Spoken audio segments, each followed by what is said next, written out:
Então, a mobilidade ela é muito mais do que traçarmos um deslocamento do ponto A para o B. Então, eu saí da minha casa e vim aqui encontrar com vocês. É muito mais do que isso, a mobilidade. Então, a mobilidade, portanto, ela vai depender de diversas variáveis e essas vão interferir na nossa capacidade de deslocamento. E aí, quando a gente olha a realidade das nossas cidades, o que a gente tem lá nas nossas cidades? Será que a gente está copiando modelos? Será que a gente está criando alternativas que são realmente apropriadas para aquele local? E essas variáveis vão depender, então, do trânsito, de como está o transporte público individual, transporte motorizado e não motorizado, os ciclistas, os pedestres, a circulação de pessoas, a realização de um grande evento, como esse que você acabou de citar. São 3 dias de festa que muda a dinâmica da cidade, completamente a dinâmica em termos de hospedagem, infraestrutura, mobilidade e tudo mais. Curitiba recentemente implantou os patinetes e as bicicletas compartilhadas. E aí, daqui a pouco já vão sair estudos, mas em todo caso, não tem regras, Está aí mais uma questão. A iniciativa privada veio, trouxe, o coletivo adotou, só que o gestor público não tem legislação. Aí, outro dia, eu saindo de uma lanchonete, onde a pista dos carros vem só para cá, eu olhando para o lado de cá, eu quase atropelei um menino de 10 anos. Porque ele simplesmente veio a 40 por hora na minha frente, assim, numa calçada larga, nova, numa avenida que foi requalificada há pouco tempo, super bonita, gostosa de usar, mas para os carros, E aí aquele menino veio, assim, numa velocidade por pouco. Então, assim, temos que refletir sobre isso, Não é simplesmente autorizar, qualquer um pode sair usando. Então, Curitiba já teve o primeiro acidente quase fatal entre um morador em situação de rua que usava uma bicicleta e uma jovem que estava usando um desses patinetes e acho que meio que não sabiam para que lado ir, eles colidiram de frente, os dois foram para a UTI com lesão no cérebro. Foi uma queda bem violenta, um acidente bem violento, porque ambos estavam sem capacete, sem nenhum preparo. Então, veja que questão interessante, o que tem a ver com a gestão urbana, com a mobilidade, com a sustentabilidade e com as cidades inteligentes. Tem tudo a ver, Qualquer um pode pegar seu aplicativo e alugar aquela patinete ou aquela bicicleta e sair usando.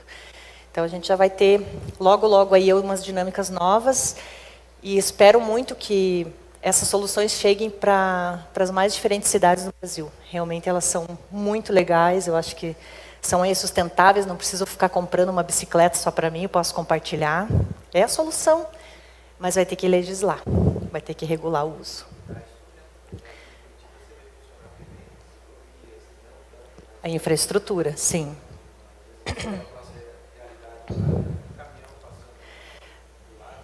Na rodovia, sim. E mesmo aqui a discussão está gigantesca ainda. Daí nós tínhamos um ativista, o Goura, que é um ativista ambiental, do ciclismo e tal, virou vereador. Aí a parte do ativismo muda um pouco, mas ele está muito à frente disso e eles estão conseguindo. Então, os 3 tipos diferentes estão sendo implantados. Ainda, acho que tem muito para a gente caminhar, para a gente melhorar, mas são soluções importantes e espero que isso chegue para a cidade mesmo. Acho que é algo extraordinário. Essa foto é emblemática, muitos de vocês já devem ter visto, mas é sempre bom trazer. 75 pessoas sendo transportadas por 60 automóveis, ou por um ônibus, ou por bicicleta. Então, infelizmente, nós estamos replicando isso aqui nas cidades brasileiras. Então, tem lugares aí que você fala que a cidade desenvolvida, você chega lá, a avenida de 4 pistas. Sim. Não tem lugar para você... não é para a pessoa, O pedestre passar. Para você se deslocar, você tem que pegar o carro aqui, um outro bolsão lá, estacionar. Sim. Assim, Para você ir para outro lugar, você tem que sair daqui, num bolsão de estacionamento, pegar, andar lá e estacionar no outro para você ir no mercado. Você vai embora. No Japão já é o contrário, Você anda de bicicleta, daí você deixa a bicicleta naquelas garagens gigantescas, pega o metrô e tudo mais. Então, tem como solucionar, né? Só depende realmente das cabeças que estiverem planejando naquele momento histórico, naquela cidade, né? Então, esse aqui também é bem emblemático e a gente nunca deve esquecer dessa imagem, assim, pela importância que ela tem, tão significativa, né? As formas de interpretação dessa mobilidade vão exigir também significados diferentes. O que é mobilidade a partir de quando eu penso a acessibilidade? Acho que vocês viram isso, inclusive, na primeira aula, no primeiro módulo aqui, né, no curso. São como adaptar esses meios para que vão possibilitar essas pessoas se deslocar. Então, não sei se algum de vocês já aconteceu de ficar com uma mobilidade momentânea, né, mobilidade reduzida, o impedido de... quebrou o pé, está lá com a muleta, né? Se coloque nesse lugar e tente usar a cidade para ver. Tente acessar um prédio público, uma escola. Carrinho de bebê, né? Mas tem uns que não têm filho, né? Mas quem tem filho, então... Então, veja como que são curiosas as questões. Quando você não precisa daquilo ali, aquilo não tem importância, né? A partir do que você vira usuário daquilo... como eu trabalhei um tempo com política para pessoa idosa, por exemplo, era uma organização, se não me engano, de Minas Gerais, que fazia uma capacitação bem específica, onde eles colocavam pesos nos pés, nas mãos, no pescoço, colocavam óculos que você não conseguia enxergar muito bem, para simular como uma pessoa idosa se movimenta. E aí você entende por que uma via pública que tem 10 segundos para atravessar um semáforo do pedestre, ela não é igual para todos. Ao passo que um jovem sai correndo e atravessa a rua do jeito que ele quiser, quanto mais a idade vai passando, ou os tipos de mobilidade sendo reduzidas, a gente tem mais dificuldade. E a cidade tem que ser pensada para todos. Sim. Como, por exemplo, você pensar a cidade para os atletas. É uma forma, você tem que pensar a cidade para todos, né? Então, tentem fazer esse teste. Isso aí é ótimo para a campanha educativa, se você quer sensibilizar, né? Então, é chocante esse tipo de coisa. Outro ponto é pensar a mobilidade a partir da sustentabilidade, como a gente acabou de ver, e os padrões, então, de como a gente pensar a energia mais limpa. A descentralização de serviços, ela acabou ajudando, né? Daí, mais uma vez, vou eu citar Curitiba, justamente por conta das ruas da cidadania nos bairros, onde os serviços da prefeitura foram descentralizados. Então, eu não preciso vir até o centro cívico para tirar um alvará, para consultar o IPTU, para resolver uma questão do meu vale transporte. Eu resolvo no bairro onde eu moro. Inclusive, alguns serviços, se eu sou daquele bairro e quero usar em outro, eles não deixam. Justamente que é para a gente frequentar aquela centralidade que eu tenho no bairro, né? Então, essa circulação, esses serviços que a população precisa usar, como que eu posso também pensar a questão da circulação e da mobilidade? A questão da mobilidade virtual, né? Tais como as realizadas através dos telefones, fixos quase nem tem mais, né? Mas móvel mesmo, estamos aí com os nossos smartphones.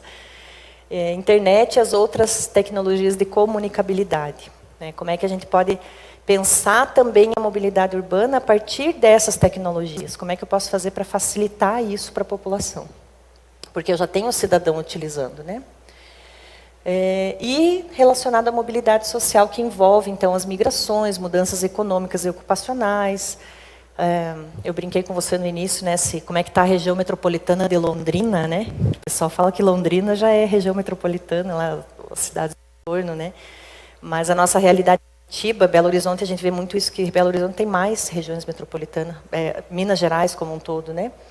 Então, por exemplo, as pessoas que se deslocam de outras cidades do Paraná, que vêm trabalhar em Curitiba para estudar ou trabalhar, enfim, elas acabam muitas vezes se fixar em Curitiba, e elas se fixam no entorno, que são cidades próximas, que têm a integração com o transporte público, mas, dependendo do lugar que essa pessoa fica, ela leva 1h30 para chegar no trabalho. E, às vezes, na volta, mais 2 horas. Então, vale o tempo que ela perde. Como pensar essa mobilidade? Então, trazendo moradias para o centro, inclusive agora tem um projeto novo de uma moradia mais social, você vai fazer com que outros perfis de pessoas possam morar no centro. E, consequentemente, essas pessoas não vão precisar se deslocar tanto, o seu trabalho ou para estudar, né? Os serviços vão estar mais disponíveis. Os significados da mobilidade enquanto circulação, que daí acho que é a concentração que a gente pode colocar aqui para o curso, né? Para trazer, agregar mais elementos aí para vocês levarem para as realidades de vocês. Focar então nisso, a mobilidade enquanto circulação na cidade. Como é que a gente faz para melhorar essa circulação? Diminuir o acesso dos carros ao centro, uma coisa que a gente já falou agora há pouco, pela questão da poluição, né, que é liberada na atmosfera. O replanejamento dessa estrutura urbana, essa descentralização, onde você lá no bairro tem acesso ao serviço, você evita que as pessoas se desloquem. Está sendo um processo muito natural de você ver, a gente brinca que são os centros de bairro, onde você tem toda a rede bancária, farmácias, todos os serviços ali. Você não precisa mais vir para o centro original da cidade. Você usa o bairro. Até tem algumas campanhas assim, né? Compre local, usufrua do local dos serviços, dos restaurantes, justamente para você movimentar a economia local. Isso é uma coisa que acaba naturalmente acontecendo, mas se o planejamento prevê. Né? Porque muitas vezes o zoneamento, o planejamento, ele não fez uma previsão, falou, não, aqui não pode ter escola, ou aqui não pode ter restaurante. Aí você elimina isso, você acaba concentrando num lugar só, e isso muitas vezes não é bom. Né?